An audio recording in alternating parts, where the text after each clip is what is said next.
Ladies, gentlemen, am I often forgotten, but certainly not by me, Armadillo Crossbows. Welcome to the channel and welcome to another video.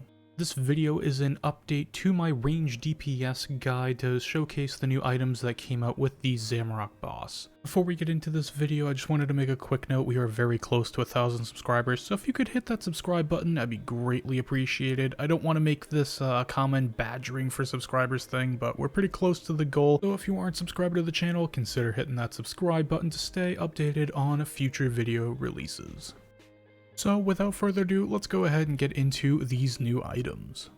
So to start things off, we have an enchantment effect for the Nightmare Gauntlets. Basically, all this effect does is add a secondary hit for 50% to any target that you are within flanking range of. Being that if it's a stationary target, you can walk under for snipe and get a second hit for free. And if you're behind a target as like a DPS or something, your snipe will get an extra hit, so it's a nice little damage increase. However, this is not something you can use as a snipe because it has the charging effect, meaning that it has to be equipped for 9 seconds for it to actually work. So honestly, I don't really think it's worthwhile as an effect. As you can see, I haven't even purchased it. I haven't really played with it. It doesn't sound too worthwhile in my opinion. The only place I think I would actually take advantage of something like this is at Carapac, where when you're walking under for the first special attack, you can use snipe under there and you're in flanking range anyway, so you might as well take advantage of some free damage, but I honestly don't really range Carapac too much. I did some for a video and I've played around with it a little bit, however I mostly do magic melee Brid there.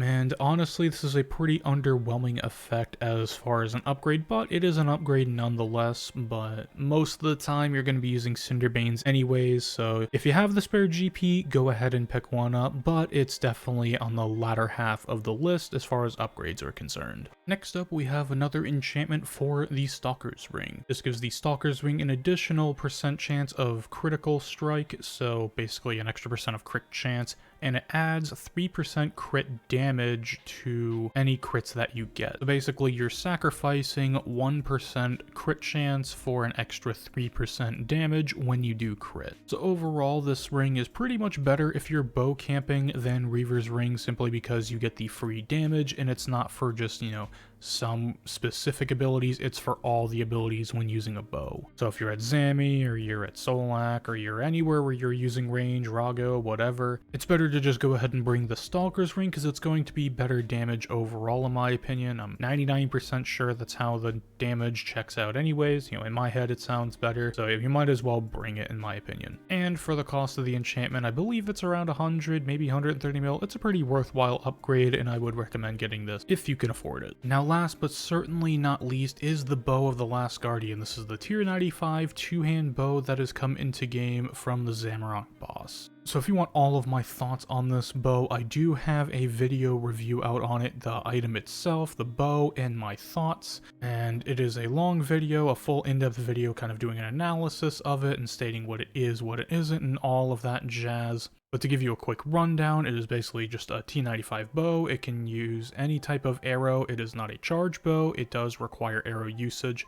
and I recommend using the new Dyne arrows that have the different god effects to them from the God Wars 3, Anima, and whatnot. I use all of them pretty much everywhere except for Wen. Wen's kind of a weak arrow in my opinion, but anyways, I digress. And the main attraction that this bow has is its special attack and passive effect. So basically how this works is as you do abilities, this bow will build up stacks. So any basics, any thresholds, those will work. Bleeds do not build up stacks, but any of the other ones do. So say if you do a rapid fire and it gives all 8 hits out, that's 8 stacks and would trigger the effect of this bow. So every time it hits, either 8 or 4 if you're using the special attack, it will take whatever that hit is and just add 1 to it. So if you trigger the effect with Dark Bow, you get a third Dark Bow hit. If you trigger the effect with Tendies, you get a second Tendies hit. If you trigger it with Snapshot, you get a third Snapshot, and you see where this is going. Also, the special attack itself basically hits for max damage. It's a very powerful special attack, and I if I'm in DS, it's hitting a 10k or a 15k if it's critting. Like, it hits like an absolute freight train. And you can infinitely spam the spec as long as you like, just like ECB. And the perks on it I use, obviously, are Precise 6 Aftershock 1, and then Corroming 4 equal 2. I'm sure there is probably one mad lad out there who has this bow with Aftershock and then has a Corroming version. I guarantee there's probably one mad lad out there who has that setup, and I'm honestly not even sure if it's better, but it sounds like it would be in my head. And I've heard that there's also some really odd setups where you put it in an EOF, and that one didn't really make sense, but I know some people have talked about it, and it's just some ridiculous stuff. And considering the cost, I don't recommend doing any of that. I recommend just having it run set up as shown on screen. I don't really think it's worth taking a 6-bill weapon and shoving it in an EOF for a minuscule use. It sounds pretty much pointless to me, and having a second one just as a Corroming sounds almost equally as pointless unless you still have, like, I don't know, like hundreds of billions of GP left over from the arena days or something. Like, if you have that money, more power to you, man. But anyways, though, we're gonna go ahead and move in now into the rotations that I've developed. Now, I did talk about rotations in my review, however, I've kind of been working on them more and more, and I kind of have a newer rotation that I'm gonna go ahead and show off now. Alrighty, so here we are now talking about the rotations that I have been using for about the past week or so with the Bow of the Last Guardian. So, quick rundown here of my preset and whatnot. This is actually just a pushing preset for Glacore that I've been using recently. I went ahead and swapped out Nightmare Gauntlets just for the purpose of this video. I normally use Cinderbanes there, but I didn't want weapon poison taking up hit spots and whatnot, so anyways, I have obviously the bow, I have my blights, and I have a Corroming swap blight. Just has C4E2 on it, and this one just has Aftershock 4 equal to. And the EOFs, as always, the yellow one is SGB, the regular EOF with the ornament kit is ECB, and the blue one here without the ornament kit is a Debo. So there are two variations of a Death Swift that I do, kind of pretty much everywhere, and both of them involve SGB. I don't really range at any boss that doesn't allow SGB usage. Glacore, Zami, Virago, Solak, Karapak, these all allow for SGB. Raksha even allows for SGB, so pretty much anywhere I have tested this, SGB has been fully fine to use. Even ED3 and ED2 you can use it in places, and ED1 you can. The crystal's a little bit different, but in that specific situation, I will give an update in a future video, because I haven't quite figured out a non-SGB kind of rotation. Anyways, I digress, but the two main rotations that I use involve a pre-build. So what do I mean by a pre-build? Well, as we all know, this bow is adrenaline starved right now. We don't have a T95 armor set or some type of Hydrix arrow or anything really to help with adrenaline gain as far as equipment is concerned, but we do have some nice convenient abilities to help us with adrenaline gain. One of those abilities being Natural Instinct, which doubles your adrenaline gain on pretty much everything for 20 seconds. And we have Incendiary Shot, which is kind of the range version of Tsunami, being that every time you crit, you get 10% adrenaline, and this effect lasts for 30 seconds. Now, the interesting thing about Incendiary is when you shoot it out, it actually takes, I believe, a full global cooldown in order for it to burst. So literally imagine you're throwing an arrow with a bomb strapped on it, and that bomb is on a fuse. Well, that fuse has to burn up before the explosive can go off, and that's what Incendiary looks like. You shoot out this arrow, it goes off, it goes for a global cooldown, and then it goes off and does the damage. Now, what's interesting about this is that you don't start getting the crit buff until that explosion animation has happened. So this is something you can stall and release and do some other fun things with and more setup kills. But what I do is I take that time to take advantage of. We get a global cooldown before this happens. So what I do usually is, if I'm going to use Natural Instinct, I will pop Natty, then pop Incendiary, do a basic, and then use Hydrix Gricko. when the incendiary has gone off, and it usually will catapult you straight to 100% adrenaline, no questions asked. Sometimes you might not get as lucky, just keep building per usual, and then you go into a death swiftness from there. Now, the most common place I use this rotation is at the start of bosses. I will usually bring a combat dummy with me if the instance allows it, and I will do this build on a dummy before starting the boss fight. Other places I will use this are, say, at Ambassador, when you're forced off the boss to do the Roomba phase, and you're going around killing all the little things.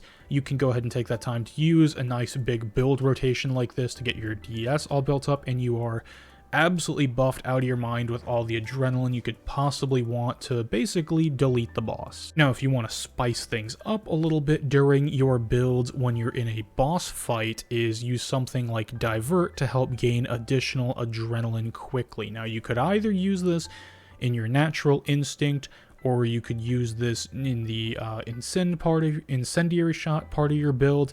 You can toss it in wherever kind of works out for you. I haven't really played with Divert too much. I honestly had this epiphany, I want to say about 6 hours ago, of, oh wait, I can just toss Divert in some of these builds at some of these bosses and basically get a bunch of adrenaline. Now, the second version of this build is just without natural instinct, but I'm substituting in an adrenaline renewal flask. So basically, before I DS, maybe like DS is, I don't know, 10 seconds off cooldown or something like that. You know, it's going to take about 10 seconds before it comes back off cooldown to be used again. I will go ahead and pop an incendiary shot, use a basic, and go for a Hydrix Gricko once it blows up. Now, the thing I thought about earlier is you could probably sneak a Divert in as your first ability, and then if you're waiting for that to proc, you could even do a second ability while you're waiting for a hit to come in, and then make Gricko the third. Or if you time it right at the boss, say you're at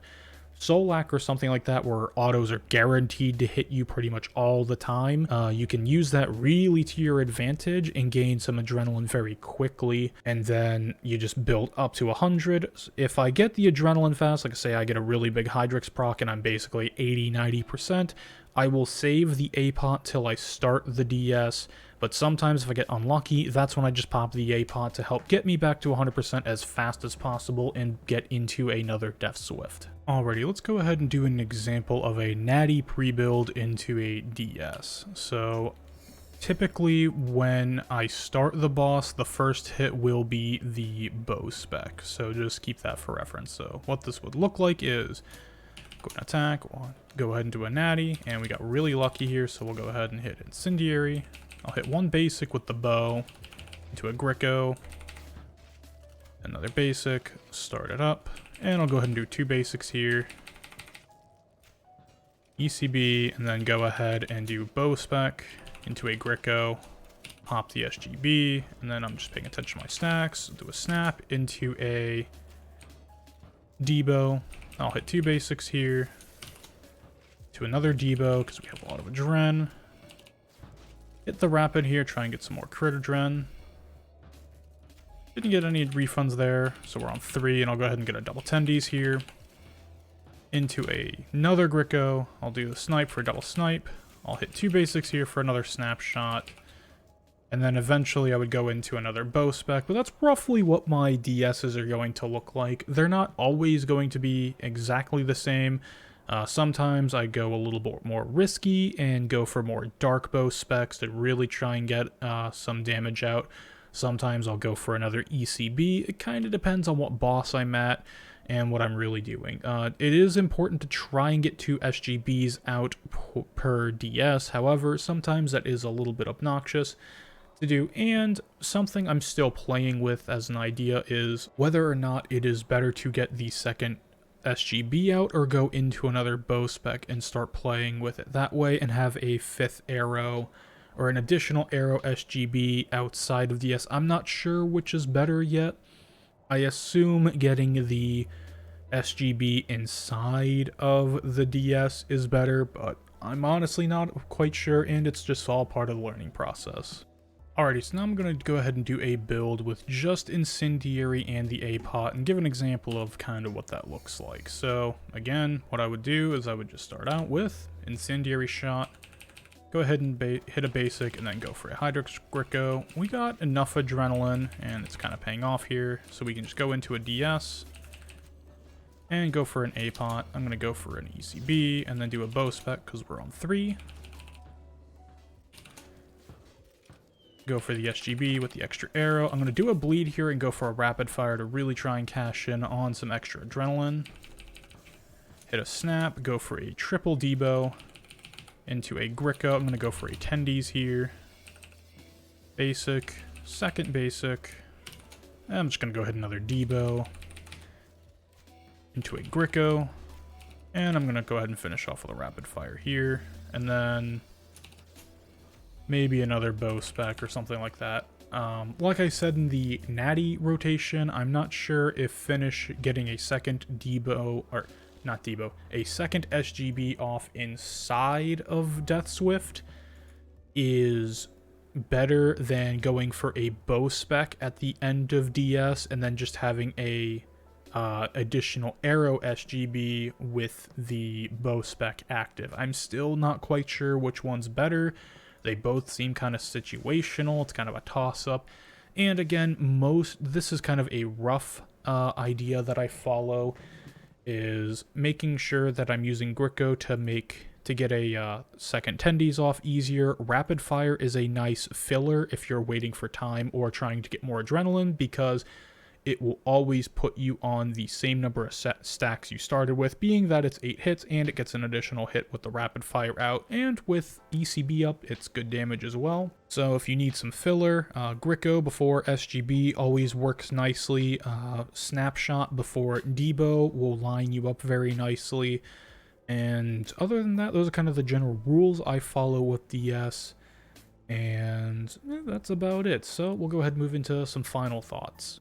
Alright, so my final thoughts here on everything in this video. Nightmare Gauntlets, the enchantment, kinda pointless, don't really use it, don't really see any point in using it, but if you have the money, go ahead and buy it as an extra. I'm sure there is some niche use case for it. Stalkers ring upgrade, absolutely worthwhile, buy it when you can, and assuming you're using bows, obviously you're using crossbows, just stick with Reaver's ring, but if you are using a two-hand bow, go ahead and get the Stalkers ring, and Bow of the Last Guardian is probably one of the most fun weapons that I have used so far in game. FSOA is a lot of fun for going for crit RNG, but I think forcing you to change up your rotation a little bit and add in some filler abilities to then go for making other abilities stronger, like a double tendies or triple debo, is a fun and engaging way to use a weapon in this game. The two rotations I use are either a Natty Incend build or an Incend apot build. You saw both examples, and I want to make note here, you're going to see these more in range guides of where I use these specifically. It'd be kind of hard for me to ramble off each specific use case for both of them, so just keep your eyes out for the guides that I've already made, and for ones coming out in the future using range as a combat style to see exactly where I'm using both of these. But these are both the general ideas of rotations that I've been using for the past couple weeks, and the results have been pretty nice. Being that my boss times with range have gone down significantly since when I started, I've definitely shaved off a lot of seconds, 10-20 seconds at a couple places as far as range times are concerned, some places even more, and I've really started to try and figure out this bow, but just like with anything else, I have a long way to go when figuring out this weapon. But I guess a quick rundown of just the places that I would use each build at. Natty I use at the beginning of a boss if the boss allows me to, mostly Solak or Karapak or Raksha in some examples, or also if I'm at Elite Dungeons and I can get these builds off on the trash mobs that are before the boss, as I'm kind of using it to clear them and then go into the boss encounter and do something like that, I will go ahead and take advantage of that. Or something like Solak P2, I'll use the Natty build because I'm going to use one DS there anyway, and I'm probably going to save my second DS for very end of P2 and going into P3, because I'm mostly going to be using poison damage to finish off phase 2. That's kind of another place I'll use it, or starting P4. I'll go ahead and use a Nati build there. The Incend apot build, I will use pretty much anywhere I can. I will go ahead and use that as a like in-between Death Swift kind of thing, because doing just an apot DS with the bow and not having any sort of crit adren is very painful, and I absolutely dislike it. You just feel adrenaline starved the entire time, and I really dislike kind of doing that. It's like kind of want to, it's one of those things where, you know, I didn't know how good it was until I started doing it, and using Incend, fair enough, it definitely is one of those cases. Anyways though, I hope this video helped you out in some way, and let's go ahead and roll that outro. Ladies, gentlemen, and I did not forget about you, Armored Crossbows. Thank you very much for watching. Your viewership is greatly appreciated. Have a wonderful morning, evening, afternoon, nighttime, whatever it is, wherever you are, and I will see you next time for the next video. Peace.